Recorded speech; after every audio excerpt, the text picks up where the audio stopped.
Gracias al Señor. Esperamos que Él ocupe el primer lugar en nuestra vida. Gloria al Señor.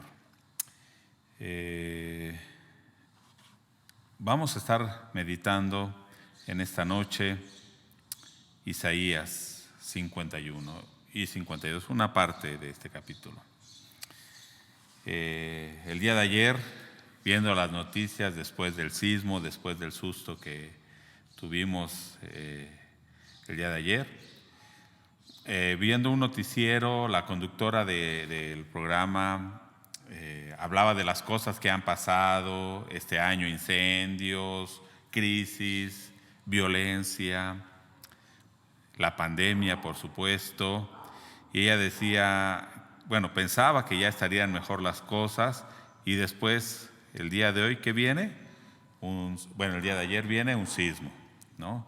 Ella dijo, ya aprendimos, hablándole al año 2020, decía, ya aprendimos, ya entendimos, hablando de lo que ha pasado, ¿no?, en esta tierra. Como decimos aquí en México, ya estuvo, ¿no? Ella decía de esta manera, ¿no? Pero yo me preguntaba, ¿realmente habrán aprendido aquellas personas? Esta persona que decía esto, ¿realmente habrá entendido? ¿Realmente habrá entendido que Dios nos está llamando? ¿Y realmente habremos entendido a qué nos está llamando? Posiblemente, si pensamos en las personas del mundo, decimos, no, yo creo que no han entendido, ¿verdad? Aquellos que no creen en Dios decimos, yo creo que no han entendido, aún a pesar de todas las cosas que han pasado, decimos, no han entendido. Pero la pregunta sería también para nosotros, para ti, hermano, que estás escuchando, para mí, para la iglesia de Dios, ¿realmente habremos aprendido algo después de tantas cosas que hemos pasado, de todas las cosas que Dios ha permitido para llamarnos? ¿Habremos entendido que Dios nos está llamando y sobre todo a qué es lo que nos está llamando?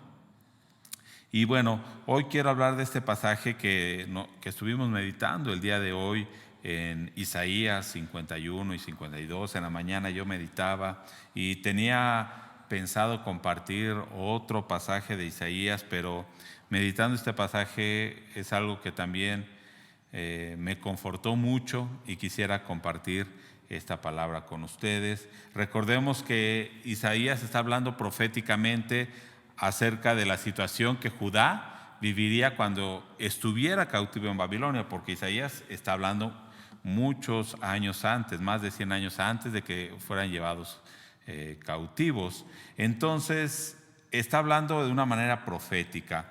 El pueblo de Israel sería llevado cautivo primero a Asiria, y en este momento que Isaías está escribiendo, ya posiblemente ya había sido llevado el reino del norte de Israel por los asirios, pero ahora Isaías está hablando proféticamente que también Judá sería llevado cautivo a Babilonia y estarían allá.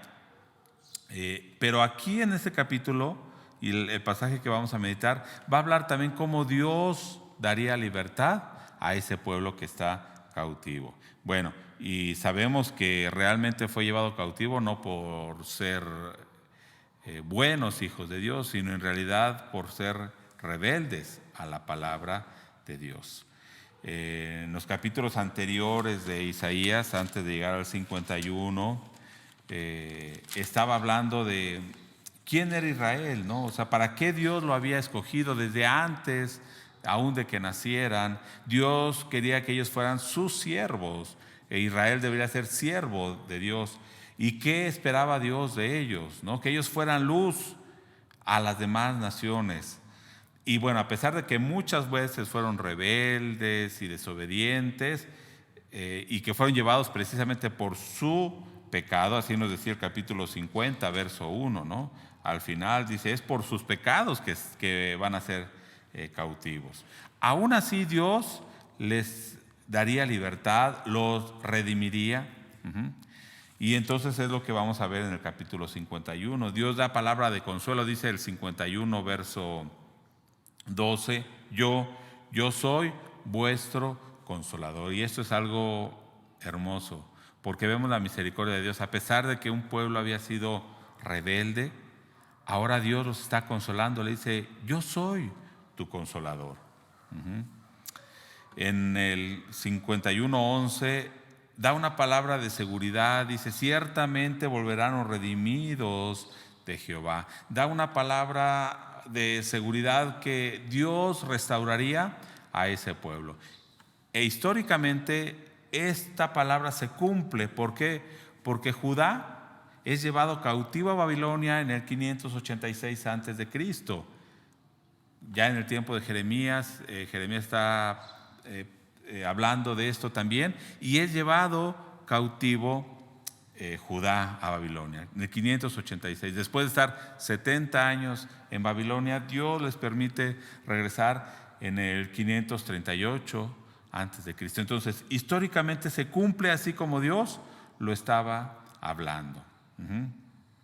Ahora, pensemos en estas palabras que ahora vamos a leer de Isaías. Judá leyó estas palabras cuando estuvieron cautivos en Babilonia.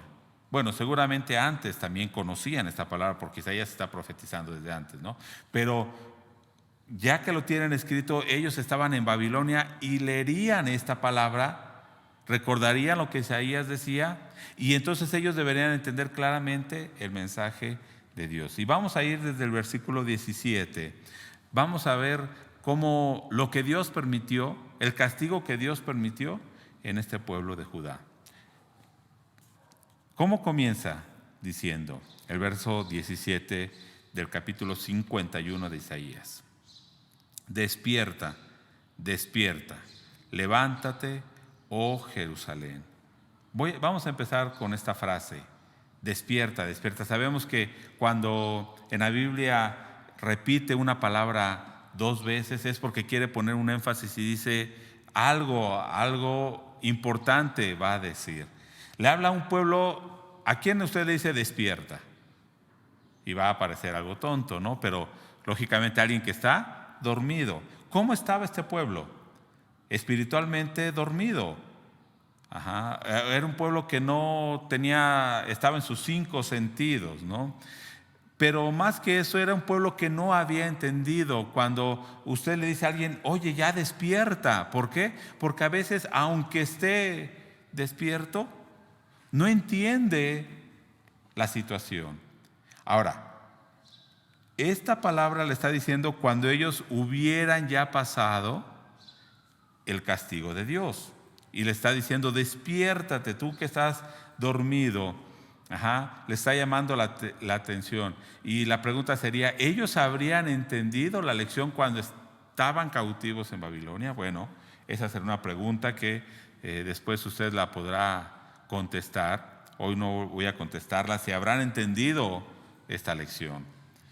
Pero un pueblo que estaba dormido espiritualmente, Dios los está llamando para ver si realmente ya han aprendido la lección. Pero la siguiente palabra que dice levántate, utiliza la palabra en hebreo kum, que es lógicamente traducido, está bien, levántate, pero también se puede traducir estar en pie o resucitar, ¿sí? Recordemos que esta expresión es muy utilizada en el Nuevo Testamento, hablando de que Dios levantó a Jesús. Entonces, resucitar, ¿qué nos hace pensar de que era un pueblo que no únicamente estaba dormido, sino estaba muerto espiritualmente? En Babilonia, ellos ¿cómo se sentían? Un pasaje muy famoso, Jeremías 37, nos habla de cómo ellos se sentían cuando estaban cautivos en Babilonia y cómo se sentían como un pueblo que estaba muerto. Jeremías 37 nos habla de que el profeta vio un valle de huesos secos. Y Dios le dice: profetiza en este valle, y estos huesos se van a levantar, y empiezan a levantarse esos huesos y a tener vida. Perdón, no dije Jeremías, ¿no? Es Ezequiel 37. Ezequiel 37 habla de este valle, ¿sí?, de los huesos secos, cómo Dios comienza a dar vida a esos huesos. Los huesos empiezan a levantar y empiezan a tener vida. Este es el llamado de Isaías. Les está diciendo: levántense, allá van a estar cautivos y de allá Dios les va a dar vida, ¿sí? Un pueblo que está muerto, parece que ya no hubiera esperanza. Dios les está exhortando: levántate, despierta de ese sueño en el que estás. Y es un llamado también para nosotros. Dios nos estará llamando de la misma manera. ¿Recuerda usted Efesios 5:14? Efesios 5:14 dice: por lo cual dice, despiértate tú que duermes, y levántate de los muertos, y te alumbrará Cristo. Es la misma expresión. Una persona que está muerta en sus delitos, en sus pecados, una persona que no ha llegado al conocimiento de Dios, Dios le está hablando: despiértate, tú que duermes, y levántate de los muertos, y te alumbrará Cristo. Pero no únicamente a una persona que no ha conocido de Dios, porque recordemos que esta palabra le está dando al pueblo de Dios. Le está dando al pueblo de Dios, a un pueblo que supuestamente conoce a Dios. Y entonces en este caso también Efesios es una palabra para la iglesia. ¿Y qué nos dice Dios? Despiértate ya. Ahora veamos de qué le está diciendo que se despierte. Dice ahí el verso 17 en el que estamos: despiértate, despiértate, levántate, oh Jerusalén, que bebiste de la mano de Jehová el cáliz de su ira, porque el cáliz del aturdimiento bebiste hasta los sedimentos. ¿Qué le está diciendo? ¿Qué es lo que había pasado? Habían tomado toda la copa de la ira de Dios, habían sufrido todo el castigo. Por eso dice, bebieron, como decimos aquí, hasta el asiento del vaso, ¿no?, de la copa, como cuando prepara un té y queda hasta abajo la basurita. Todo eso se habían tomado porque habían sido rebeldes y no entendían con una sola llamada de atención, sino que tuvieron que vivir todo el castigo. Y después en el verso 18 dice: nadie los podrá ayudar. Tienes muchos hijos, a lo mejor reyes y todo, pero nadie de ellos te puede ayudar. No hay nadie que venga a tu ayuda. Le está hablando a Jerusalén, pero no está hablando a la ciudad. En realidad está hablando a los que viven en Jerusalén. Y les está diciendo: a ver, ¿quién de ustedes, aunque tengan muchos hijos, les puede ayudar? Nadie. En el 19, ¿qué dice? ¿Qué habían recibido? Estas dos cosas te han acontecido: asolamiento y quebrantamiento, hambre y espada. ¿Qué habían recibido de Dios? Ruina, destrucción, hambre, guerra. De parte de Dios. Dios había permitido esto, ¿sí? Y aún dice ahí: no hay nadie que pueda consolarte. Y en el verso 20 dice: tus hijos desmayaron, estuvieron tendidos en las encrucijadas de todos los caminos, como antílopes en la red, llenos de la indignación de Jehová, de la ira del Dios tuyo. Está diciendo: cuando venga Babilonia va a dejar muertos así por las calles, se van a morir y ahí van a estar tendidos. No va a haber nadie siquiera que los sepulte. Y como le digo, históricamente sucedió. Vino Babilonia y quedaron de varios millones que había, unos cuantos miles de judíos. Y viene esta destrucción. Esto es lo que están viviendo. Entonces, después de que pasaron todo esto, imagínense usted estar en esta situación, después de que pasaron todo esto, ¿qué dice Dios? Despiértate, a ver si aprendiste la lección. ¿Será que realmente habrán aprendido? Usted podría decir que en este momento, si yo le preguntara: ¿cuántas cosas hemos vivido en este 2020? ¿Cuántos problemas, cuántas situaciones, a lo mejor personales, enfermedades? Pero hablando general, no solo México, el mundo, ¿cuántas cosas no hemos pasado en este año? Y la pregunta sería: ¿realmente hemos aprendido, hermano? ¿Realmente hemos aprendido de estas situaciones, de estas dificultades, de este castigo y aún de este llamado de Dios a nuestras vidas? Pero algo hermoso, y es algo, hermano, que quiero que escuche. Dice el 21. Empieza con una palabra: oye pues ahora esto. ¿Sí? Comienza con una palabra. ¿Qué palabra? Oye. Llamando a la atención. Estén atentos a lo que les voy a decir. Como cuando usted le está llamando la atención a su hijo y le dice: oye, escucha bien lo que te voy a decir, ¿eh? Así Dios nos está diciendo ahora: oye, escucha. Recordemos, esta palabra es la misma que ocupa Deuteronomio 6:4, el famoso Shema judío. Oye pues Israel. Y para el judío, cuando escuchaba esta palabra, no solamente implicaba oír, sino obedecer.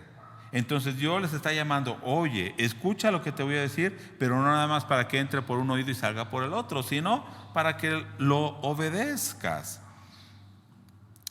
Entonces dice el verso 22, y eso es lo que quiero que escuche: así dijo Jehová tu Señor y tu Dios, el cual aboga por su pueblo. Hermano, ¿qué es lo que hace Dios? Fíjese, después de que ya ha sido castigado, ¿qué es lo que está diciendo Dios? Vean que yo soy su ¿qué? Su abogado. ¿Qué les hace recordar esta palabra?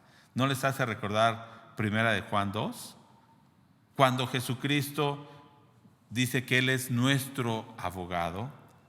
Estas cosas les escribo, dice ahí 1 de Juan, para que no pequen. Pero si alguno ha pecado, abogado tenemos con el Padre, a Jesucristo el justo.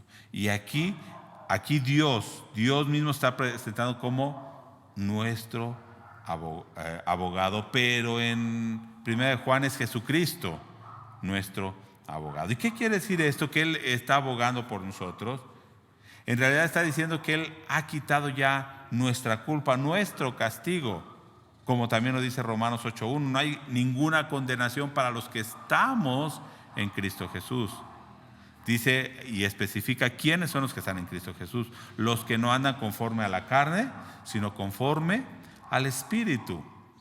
Y esto es lo que debemos nosotros agradecer a Dios, que Él ya ha quitado nuestra culpa, ha lavado nuestra culpa a través de la sangre de Jesucristo. Él es nuestro abogado. Y ahora, ojo hermano, no quiero que usted piense que Jesucristo está ahí y como se tiene un pensamiento, ¿no? De que Dios nos va a castigar, entonces Jesucristo está diciendo: no, mira, ahí Él hace el papel de un abogado y calma la ira de Dios. No, en realidad lo que está diciendo, y cuando también en otros pasajes habla de la intercesión que hace Jesús por nosotros, esa intercesión no es algo que lo esté haciendo ahorita, sino es algo que ya hizo en la cruz. En la cruz Él pagó, y cuando dice que está ahí delante del Padre, o más bien está como nuestro abogado, es ¿por qué? Porque Él está diciendo que Él ya pagó ese pecado que nosotros habíamos cometido. Dios quitó entonces ese castigo, y nunca dice: he aquí he quitado de tu mano el cáliz de aturdimiento, los sedimentos del cáliz de mi ira, nunca más los beberás. Romanos 8:1 es claro: no hay condenación para los que ya estamos en Cristo Jesús, porque Él ya ha quitado ese castigo. Nosotros ya no estamos bajo el juicio de Dios. ¿Por qué? Porque ya pasamos, porque ya hemos muerto con Cristo, hemos sido crucificados con Cristo, pero también hemos sido resucitados con Él. Y bueno, gracias al Señor por esa obra. Y también en el verso 23 da una seguridad: y lo pondré en mano de tus angustiadores. ¿Qué dice? Este castigo que había puesto sobre su pueblo, ahora lo quitaría. ¿Y a dónde iría este cáliz de la ira de Dios? Sobre los angustiadores de su pueblo, los que dijeron a su alma: inclínate y pasaremos por encima de ti. Y tú pusiste tu cuerpo como tierra y como camino para que pasaran. ¿Qué dice? Aquellos que te habían humillado, hablándole al pueblo de Judá, o sea, Babilonia que había venido y los había humillado, y dice que les había dicho, a ver, inclínate delante de mí y aún ponte ahí como una alfombra para que yo pase encima de ti. A ese grado habían sido humillados. Dice, ahora ellos también recibirán esa ira de Dios. ¿Por qué? Porque también ellos actuaron de una manera incorrecta y no buscaron de Dios. Dios los usó para traer castigo a su pueblo, pero ellos de ninguna manera agradaron a Dios y ni le buscaron. Ahora, en Apocalipsis podemos ver esta ira derramada también sobre el mundo, sobre aquellos que rechazaron el evangelio de Dios. Y esto lo podemos ver en tres figuras que maneja Apocalipsis. Los sellos, los 7 sellos en el capítulo 6 al 8. Después las 7 trompetas del 8 al 11 va a mencionar estas 7 trompetas. Pero sobre todo en el capítulo 16, las copas de la ira de Dios. ¿Cómo son derramadas estas copas de la ira de Dios sobre aquellos que no creen, que no creyeron al evangelio de Jesucristo? O sea, los enemigos de Dios. Y bueno, esto mismo que nos habla Isaías se cumple en ese imperio, pero también Apocalipsis nos va a hablar que se va a estar cumpliendo ahora en nuestros días y hasta el final de los tiempos, esa ira también sobre aquellos que no creen en Dios. Pero ahora, el último punto que quiero que analicemos, hermano, es que ya hemos visto 2 puntos. Uno, el castigo que Dios había traído sobre su pueblo para que ellos entendieran y despertaran de ese sueño espiritual, de esa muerte espiritual, que se levantaran. Da la seguridad de que finalmente Dios también traerá juicio sobre sus enemigos.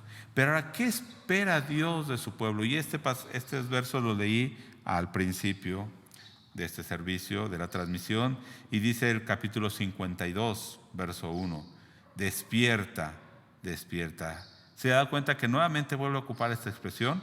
Despierta.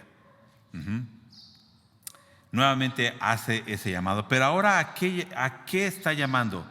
Vístete de poder, oh Sión.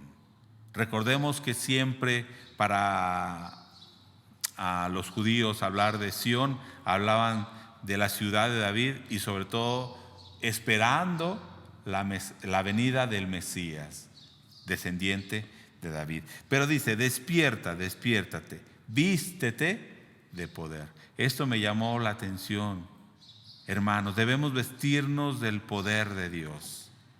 ¿Pero qué significa eso? El poder de Dios. Si usted va al verso 9, usa la misma expresión, Fíjese, en el verso 9 del capítulo 51, no del 52, del 51. Despiértate, despiértate, vístete de poder, oh brazo de Jehová. Pero ahora le está hablando o está refiriéndose a ¿quién? A Dios. Y usa la misma expresión. A Dios vístete de poder, ahora a su pueblo vístete de poder. ¿De qué poder estará hablando?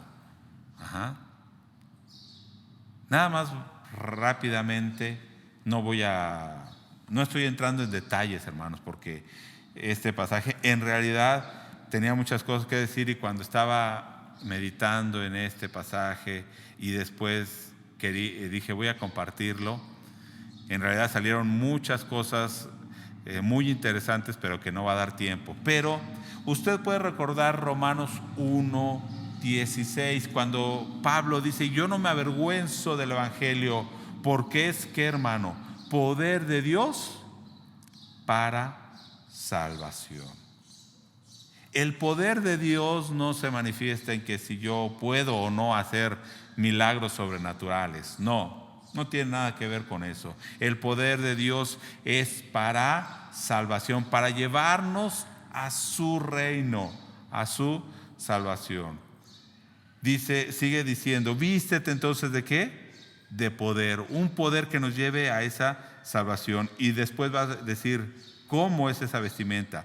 Vístete tu ropa hermosa, oh Jerusalén. Una ropa hermosa. Pero ahora, ¿cómo debe ser esa ropa hermosa? En realidad lo dice enseguida, ciudad santa. ¿Cómo debe ser esa vestidura? Una vestidura santa. No sé si cuando usted leyó, si ya lo meditó este pasaje, no sé si usted pudo ir pensando en otros pasajes paralelos a este. Yo, cuando lo leía, mi mente se fue a Apocalipsis 19:8, cuando habla de la esposa, a la novia del Cordero. ¿Cómo dice? No, bueno, no es la novia, es la esposa del Cordero. Se le ha permitido que se vista de lino limpio, fino y resplandeciente, que son ¿qué? Las acciones justas de los santos. ¿Cuál es la vestimenta que Dios quiere que tengamos ahora que ya nos hemos arrepentido de nuestros pecados, que ya hemos entendido después de pasar a lo mejor juicio o el castigo de Dios? Quiere que nos vistamos, dice, de una ropa fina, limpia, resplandeciente, blanca. ¿Y qué significa esto? Las acciones justas de los santos. O sea, vivir una vida en santidad. Si usted va ahí mismo a Apocalipsis 21, voy a ir a Apocalipsis 21. Y voy a leer nada más unos versos para que vea cómo está hablando de esta vestimenta. Capítulo 21 de Apocalipsis. A partir del verso 9 va a comenzar a hablar de esta nueva Jerusalén. Y fíjese en el verso 11. ¿Cómo estaba esta nueva Jerusalén? La nueva Jerusalén no es una ciudad física, está representando a la iglesia. Dice en el verso 11, teniendo la gloria de Dios, y su fulgor era semejante al de una piedra preciosísima, como piedra de jaspe. Y empieza a hablar cómo es esta ciudad hermosa y va mencionando diferentes piedras. Y hermano, ¿qué nos está hablando? ¿Qué nos está pidiendo Dios? Que nos vistamos de la gloria de Dios. Y fíjese más adelante,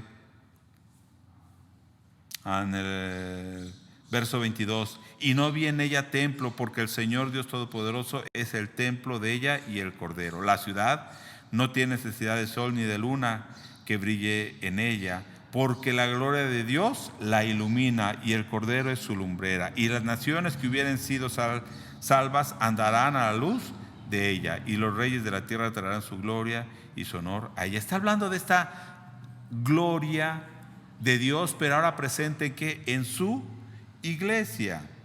En el verso 26, y llevarán la gloria y la honra de las naciones a ella. Es hermoso ver esta comparación que hace Apocalipsis de la gloria de Dios en la iglesia. Y ahora no voy a explicar eso, pero usted después puede hacer una lectura más específica desde el capítulo 19 y va a ver cómo esta ciudad santa de Jerusalén se está refiriendo a la iglesia, ¿sí?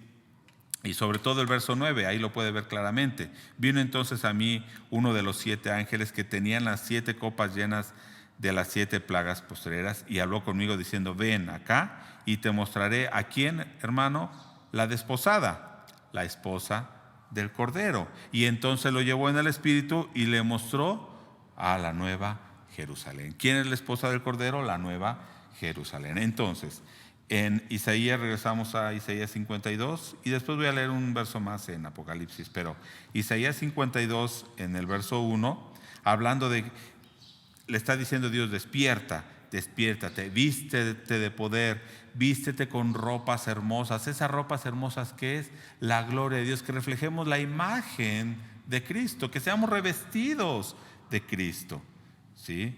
Una ciudad santa vestida de la gloria de Dios. Recordemos que ese es el propósito de Dios, que tengamos la imagen de Cristo. Pero ahí al final dice, nunca más vendrá a ti incircunciso ni inmundo. ¿Qué quiere decir incircunciso? Aquellos que no estaban dentro del pacto con Dios, ¿sí? Pero ahora aquellos que no están bajo ese pacto por medio de Jesucristo, porque recordemos que ahora la circuncisión, como dice Pablo, es en el Espíritu. Pero en el Espíritu, ¿cómo hacemos ese pacto con Dios? A través de la sangre de Jesucristo. Y luego dice, ni inmundo. ¿Quiénes eran inmundos en el Antiguo Testamento? Aquellos que estaban contaminados, tenían lepra, flujo de sangre, de semen o algunas otras cosas, o por pecado. Estaban inmundos y no podían estar en la presencia de Dios. Hasta que hacían un rito de purificación, se lavaban, llevaban un sacrificio. Pero ahora, ¿quiénes son los inmundos? Aquellos que no han sido lavados por la sangre de Jesucristo.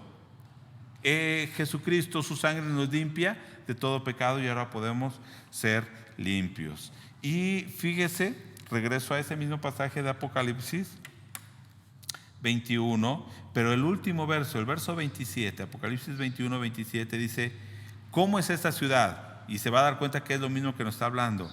No entrará en ella ninguna cosa inmunda o que hace abominación y mentira, sino solamente los que están inscritos en el libro de la vida del Cordero.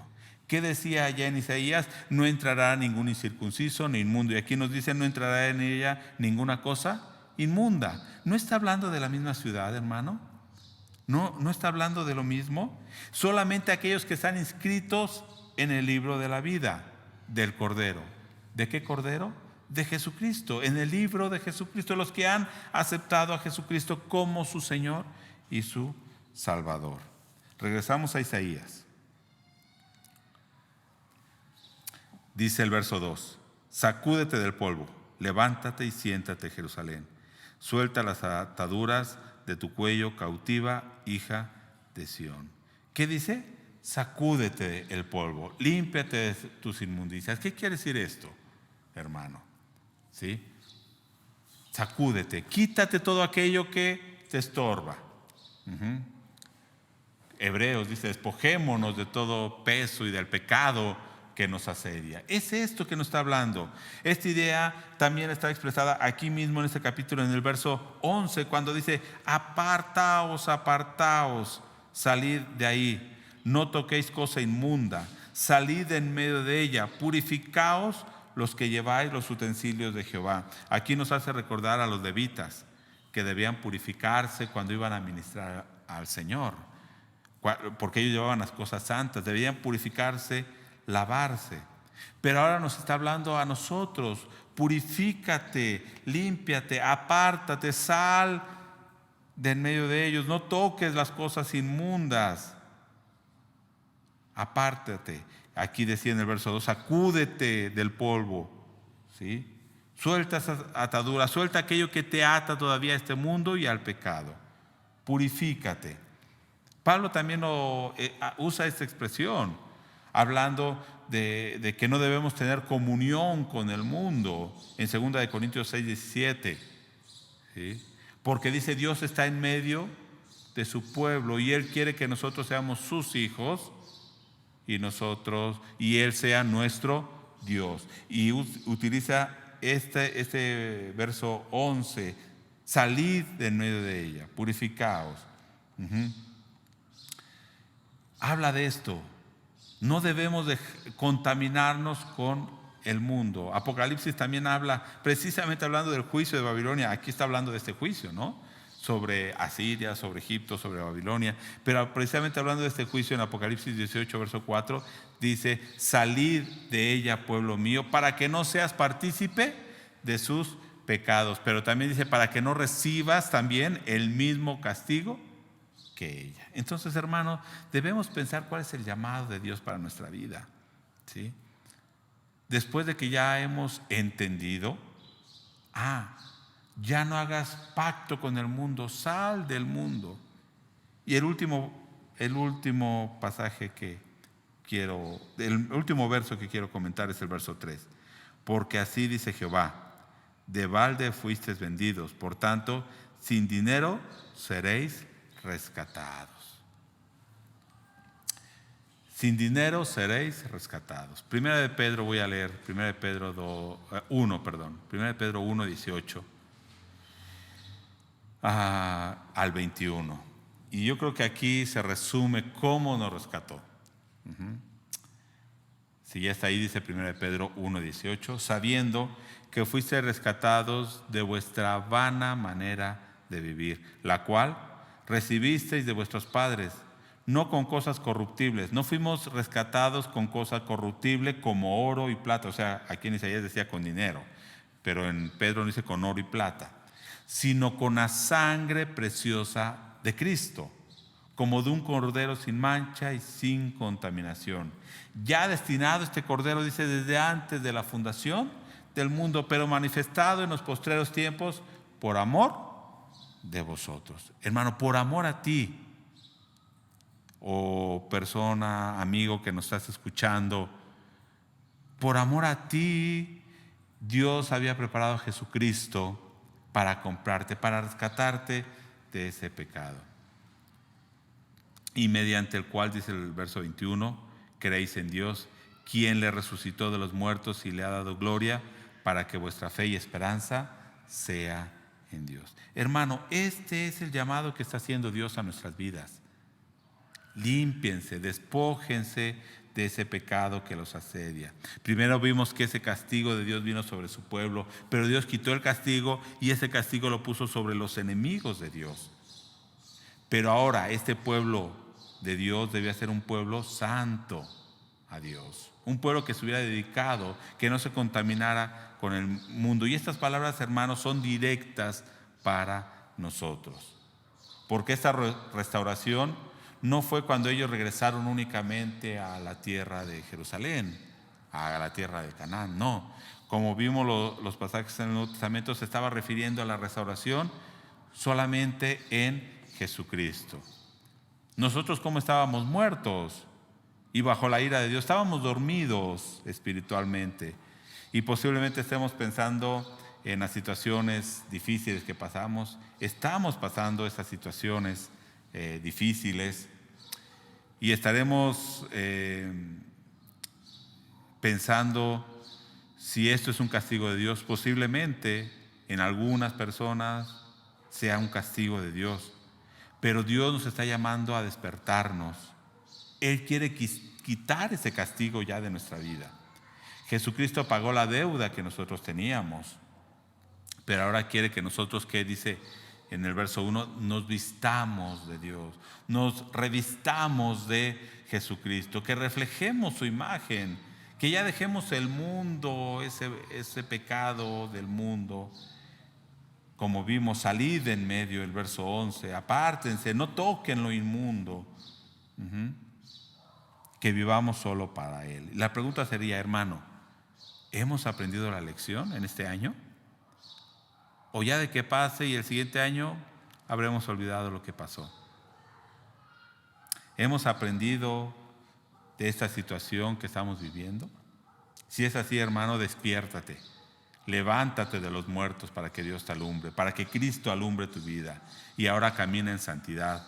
Sal del mundo, sacúdete de ese polvo que traes del mundo, de todas esas ideas que te enseñó el mundo, y vive una vida santa, una vida agradable delante de Dios. Deja los pensamientos y los deseos que tenías estando en el mundo antes de conocer a Dios. Dios está habitando en medio de su iglesia. Por eso pide que vivamos como en santidad, para que realmente podamos llamarnos hijos de Dios y Él sea nuestro Padre. Si quieres orar, ora conmigo. Padre, en esta hora hemos visto, Dios, tu gran misericordia, que no nada más has puesto castigo a través de esta epidemia. Sabemos que es una voz tuya, las cosas que pasan, ese temblor que acaba de pasar, es un llamado para que nos volvamos a ti. Pero tu iglesia, nosotros estamos reconociendo que a veces te hemos fallado, que te hemos fallado como iglesia. Queremos despertarnos de ese sueño, dejar de estar conviviendo con el mundo y volvernos a ti, oh Dios. Perdónanos, Padre, pero te agradecemos también porque nos das esa esperanza de que has quitado también nuestro castigo. Ya no estamos bajo el juicio de Dios, bajo la ira de Dios, y ahora estamos bajo esa gracia tuya, bajo tu salvación, pero también quieres que nosotros vivamos esa vida en santidad. nos despojemos de ese pecado del mundo, de ese pecado que nos asedia, y corramos con paciencia esa carrera que tenemos por delante. Dios obra en nosotros y en nuestra vida. Y también escucha la oración de aquel que en este momento esté orando y pidiéndote aún perdón por su vida. Y aún aquellos que, si te están aceptando en este momento como su Señor y Salvador, también recíbeles como hijo, oh Dios, porque tú estás con los brazos abiertos esperando que vengamos a ti. Gracias te damos. Oramos en el nombre de Jesús. Amén.